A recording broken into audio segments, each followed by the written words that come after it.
May post po ako kanina, sinabi ni Maria Lourdes Sereno na ang royalty ay hindi bagay sa public service. Ano po ang royalty? Ito po yung buhay ng isang reyna, isang hari, prinsesa. Ayon po ay makita natin sa Europe, sa England, sa mga bansa ng Europa, royalty. Sila po ay mga royal blood, no?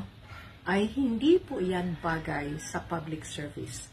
At yung buhay na glamorous or glamoroso or maranya ay hindi po bagay sa serbisyong publiko. Ayun po ang sabi niya.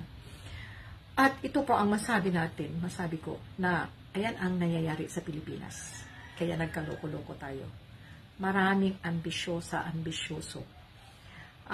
Sa tingin ko, nagsimula yan kay Imelda. Now na Imeldific, si Imelda Marcos. Gustong-gusto niya yung ganyang buhay. Prinsesa Reyna.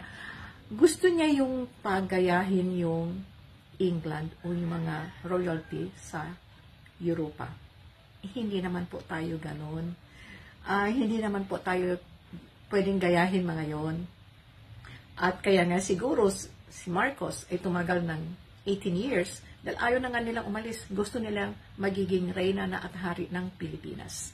Gayahin. Kasi pag royalty ay panghabang buhay ka na at salin-salin na lang sa iyong mga lahi. Hindi po tayo ganon. At kung mga ganong ating mga politiko ngayon ay mga buhay, glamoroso, maranya, mayaman na sobra-sobra, parang akala mo nga ahari at reyna, hindi po sila dapat nasa bilang public servant. Hindi po yun pwedeng magsama. Ang alam ko, mayroon isang presidente ng isang bansa, sa Latin America ba yun?